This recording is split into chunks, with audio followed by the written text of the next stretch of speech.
January 1944. Before dawn, the winter air over northern France hangs heavy and wet, pressing low against frozen fields and hedgerows. Fog drifts in thin sheets, swallowing moonlight and muting every sound.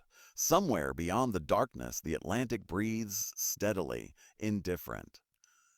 High above this quiet land, unseen shapes glide without engines, without flame, without warning. Wood and canvas slip through the cold sky, carried only by gravity and resolve.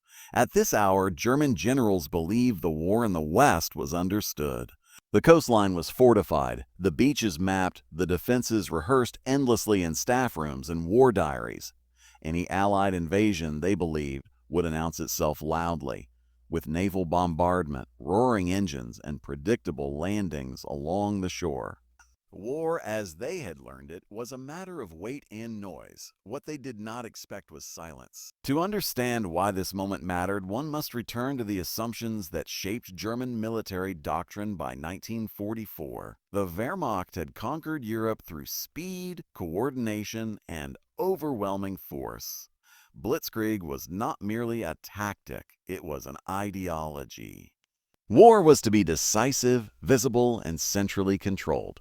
The idea that enemy troops could appear suddenly behind prepared lines, without tanks, without artillery, and without supply columns, seemed implausible to the point of irrelevance. German planning documents repeatedly emphasized coastal defense, armored counterattacks, and the belief that air superiority alone could not decide a land battle. Yet the Allies had learned different lessons. From the failures of earlier airborne operations, from costly raids and incomplete landings, they refined a quieter weapon.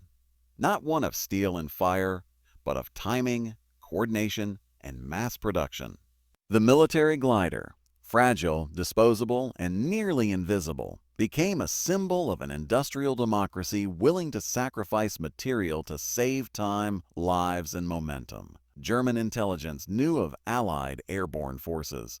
Paratroopers were expected. Their descent was loud, chaotic, and detectable. Gliders, however, were underestimated.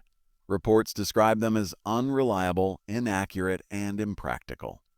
German generals believed gliders might land near objectives at best, scattering troops in confusion.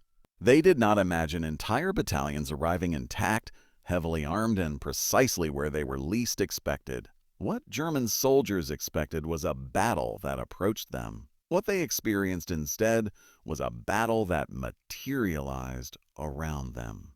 In the early hours of the Allied invasion, the sound that reached the ground was not an engine, not an explosion, but a soft, tearing whisper, canvas vibrating against cold air. Some sentries heard nothing at all. Others noticed shadows passing overhead, mistaken for clouds.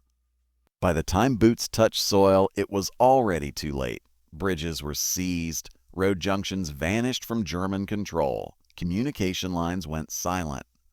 Commanders waking in headquarters discovered that maps no longer matched reality. Historical records confirm the shock.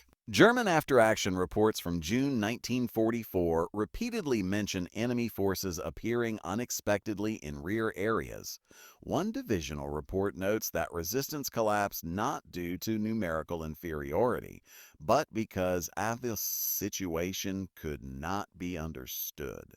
Another officer described the landings as in confusion without origin. The battlefield had no front. The gliders themselves became a recurring presence, shattered wooden frames in fields, broken wings in hedgerows, silent proof of arrival. Unlike parachutes that drifted and tangled, gliders delivered men, equipment, and even light artillery directly onto the battlefield.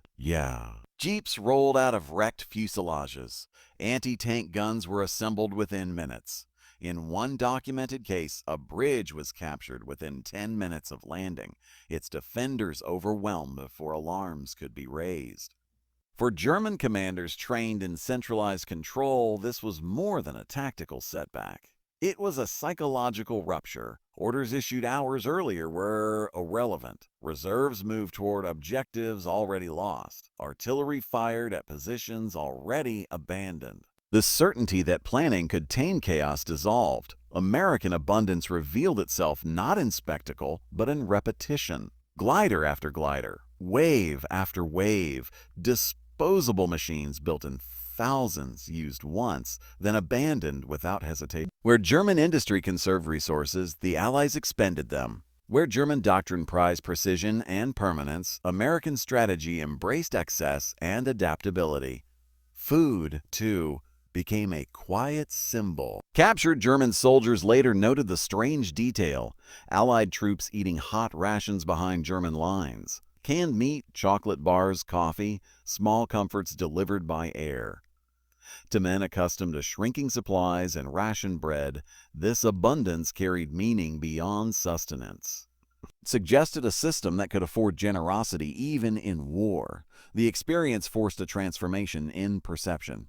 German generals began to understand that the enemy was not merely advancing across territory, but operating within a different philosophy.